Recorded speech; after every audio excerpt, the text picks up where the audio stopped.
Hello everyone, welcome back to the channel. आप में से बहुत सारे लोगों को ये प्रॉब्लम आती है कि प्रीलिम्स के लिए तो बहुत सारा मटेरियल अवेलेबल है ऑनलाइन, लेकिन मेंस का पढ़ाने के लिए बहुत कम लोग हैं। इस प्रॉब्लम के रिगार्डिंग आपने बहुत सारे कमेंट्स भी किए हैं कि मेंस के लिए आपको पता नहीं है कि पजल्स किस तरह से सॉल्व करनी है या डीआई किस तरह से सॉल्व करनी है। तो इस वीडियो में मैं आपको बताऊंगा कि मेंस लेवल की पजल आप कैसे सॉल्व कर सकते हैं। मैं आपको 2 पजल करके भी दिखाऊंगा और इसमें मैं आपसे अपनी अप्रोच शेयर करूंगा कि मैं किस तरह से सॉल्व करता था जब मैं प्रिपरेशन कर रहा था। अभी बहुत सारे मेंस एग्जाम आने वाले हैं, तो आपके लिए वीडियो हेल्पफुल रहेगी। एंड इस पूरी सीरीज़ में मैं आपको सारी मेंस लेवल की पजल्स ही कराऊंगा, डिफरेंट टाइप्स ऑफ क्वेश्चंस, और सबकी अप्रोच भी बताऊंगा कि किस तरह से करते हैं, ताकि आप वो अप्रोच को अपनी प्रिपरेशन में अप्लाई करके बेस्ट रिजल्ट ला पाएँ। चलिए शुरू करते हैं। ये फर्स्ट पजल है जिसमें 8 persons sitting around a circular table, all having different ages. तो क्योंकि सर्कुलर अरेंजमेंट है एंड मेंस लेवल पजल है, तो इसमें बिना सोचे हम 2 केस पहले ही बना लेंगे कि एटलीस्ट 2 केसेस तो बनेंगे, क्योंकि मेंस लेवल पजल है। तो 8 पीपल सिटिंग अराउंड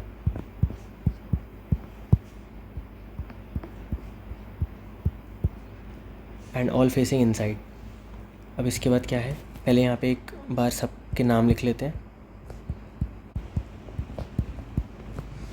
अब पढ़ते हैं क्या क्वेश्चन है।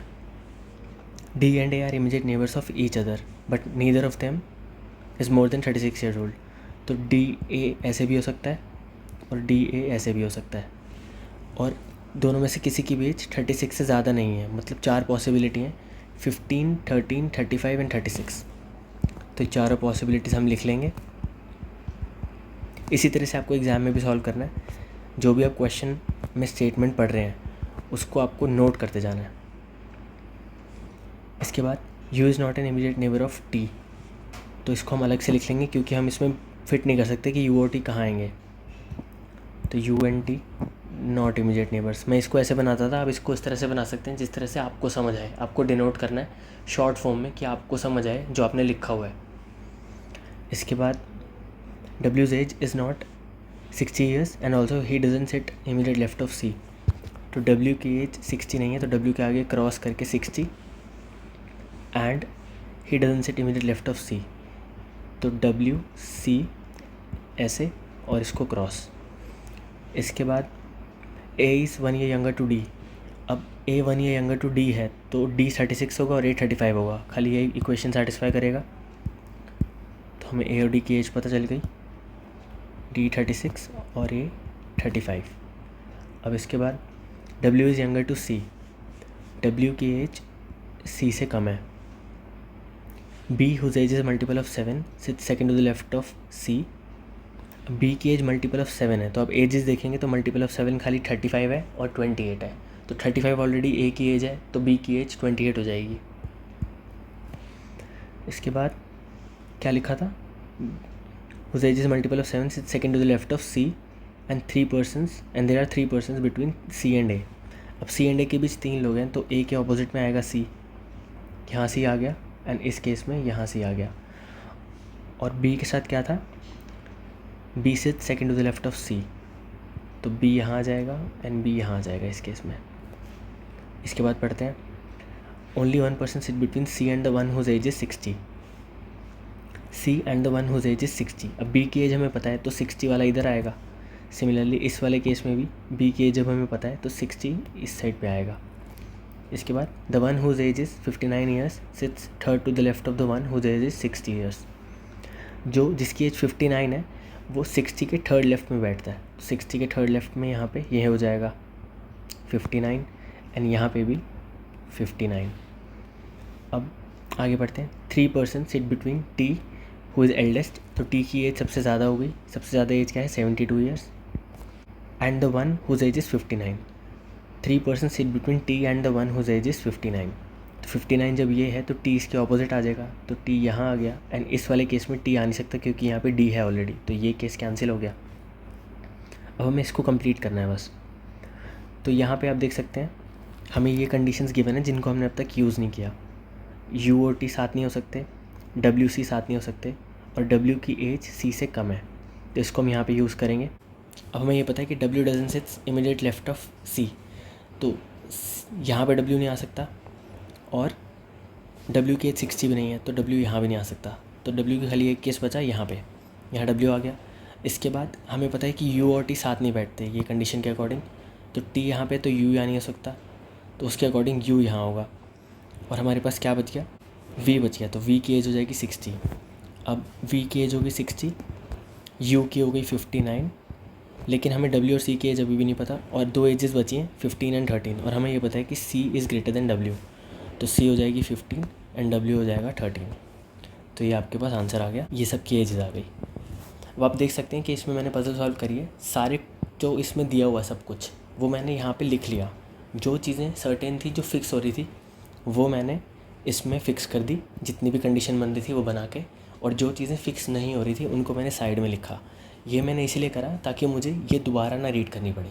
अगर मैं दोबारा इसकी रीडिंग में जाऊँगा तो मेरा टाइम ज़्यादा वेस्ट होगा, इसलिए मैंने इसको छोटी फॉर्म में डिनोट कर लिया साइड में, और इसको लिख लिया ताकि जब मेरे को इसकी ज़रूरत पड़े मेरे सामने ये बहुत क्लियरली विजिबल हो और मेरे को पज़ल दोबारा रीड ना करनी पड़े।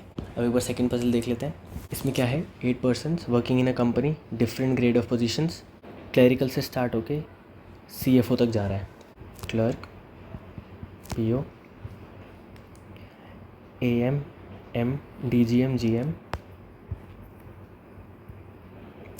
AM, M, DGM, GM, ED and last position है CFO। इसको हम सॉल्व करेंगे। हमारे पास 8 पोजीशंस आ गई। अब देख लेते हैं क्या बोल रहा है। दे लाइक डिफरेंट एनिमल्स, ठीक है, इनमें एनिमल्स प्लेस होंगे। अब CFO is highest designated post and clerk is the lowest, ठीक है, ये भी पता है। A is junior to the one who is AM। अब A is junior to the one who is AM, तो ए या तो यहाँ हो सकता है या यहाँ हो सकता है। खाली ये दो कंडीशंस बनेंगी, एक ही, ये दो पॉसिबिलिटी बनेंगे, इसलिए हमने बना ली पहले ही। इसके बाद only one person holds a position between A and the one who likes Puma.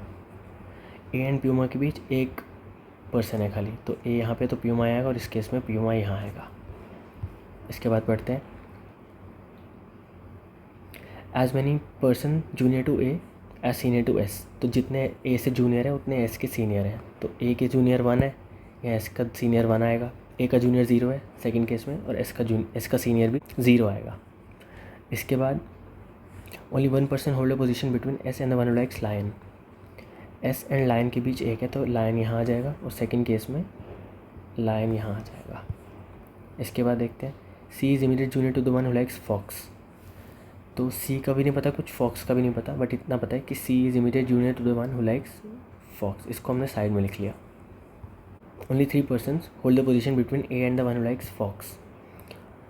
A and the one who likes fox के बीच 3 लोग हैं। ए अगर यहाँ पे है तो 1 2 3 यहाँ पे आ जाएगा फॉक्स, और ए यहाँ पे है तो यहाँ पे आ जाएगा फॉक्स। अब हमें फॉक्स का पता है कि फॉक्स से इमीडिएट पहले सी आता है, तो यहाँ फॉक्स है तो यहाँ सी आएगा, इस केस में यहाँ सी आएगा। अब number of person hold the position between S and the one who likes fox is same as number of person hold the position between C and B. तो एस एंड फॉक्स के बीच जितने लोग हैं उतने ही सी and B के बीच हैं। यहाँ देखते हैं एस एंड फॉक्स के बीच कितने लोग हैं, तो एस एंड फॉक्स के बीच यहाँ पे एक भी नहीं है, तो सी एंड बी के बीच भी एक भी नहीं होगा, तो बी यहाँ भी हो सकता है और यहाँ भी हो सकता है क्योंकि यहाँ सी है। सेकंड केस में एस एंड फॉक्स के बीच 2 लोग हैं, तो सी एंड बी के बीच भी 2 लोग होंगे। बैकवर्ड्स नहीं हो सकता क्योंकि यहाँ ए है, तो सी एंड बी के बीच यहाँ पे आएगा, बी यहाँ आ जाएगा। अब आगे देखते हैं, no one holds the position between B and D. B and D के बीच कोई भी होल्ड पोजीशन नहीं करता, तो डी, बी यहाँ पे है तो डी यहाँ आ सकता है, और इस बी के लिए डी यहाँ आ सकता है, और बी यहाँ पे है तो इस केस में डी बस यहाँ ही आ सकता है। E is immediate junior to the one who likes giraffe. E is immediate junior to the one who likes giraffe, ये हमने साइड में लिख लिया क्योंकि हमें नहीं पता कहाँ पे आएगा दोनों चीज़। V is junior to E but senior to the one who likes iguana. V is junior to E but senior to the one who likes iguana. तो हमें ये पता है कि इग्वाना के सीनियर है वी, लेकिन ई से जूनियर है। इसके बाद अब एक बार हम ई और जिराफ को प्लेस करने की कोशिश करते हैं। ये हमारी कंडीशन प्लेस हो चुकी है, इसको हमने टिक कर दिया। ई एंड जिराफ कहाँ कहाँ पे आ सकते हैं, यहाँ आ सकता है ई एंड जिराफ, लेकिन अगर ई एंड जिराफ यहाँ आ जाएगा तो ये कंडीशन नहीं फिल हो पाएगी क्योंकि ई से पहले भी आना चाहिए, तो ये नहीं होगा, इसको हमने हटा दिया। अब क्या कंडीशन बची, ई एंड जिराफ यहाँ नहीं हो सकता, यहाँ हो सकता है E and giraffe, E and giraffe. और अगर ई एंड जिराफ यहाँ हो गया तो डी एंड बी यहाँ हो जाएगा। और ई से पहले हमें वी चाहिए, तो ई से पहले वी पॉसिबल है, नहीं है, तो ये कंडीशन कैंसिल हो गई। अब सेकंड केस में ई एंड जिराफ कहाँ आ सकता है, ई एंड जिराफ आ सकता है सिर्फ इस पोजीशन पे, ई एंड जिराफ, ई से पहले वी एंड यहाँ पे इगुआना। तो ये कंडीशन भी हो गई, ये कंडीशन भी हो गई। अब लास्ट में क्या बचा, less than 2 person hold the position between T and the one who likes Jaguar. तो टी खाली यहाँ आ सकता है और 2 लोग से कम पोजीशन है, तो जैगवार यहाँ नहीं आ सकता, यहाँ नहीं आ सकता, सिर्फ यहाँ आएगा जैगवार।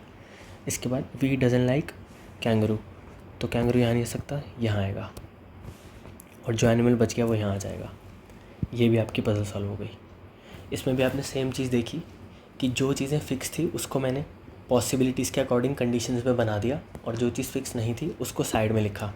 साइड में लिखने से क्या हुआ, दोबारा पजल पे जाना नहीं पड़ा, एक ही बार में रीड करके उसको साइड में लिख लिया, और उसके बाद जो साइड में लिखा है उसी से देख के जल्दी सॉल्व हो गया।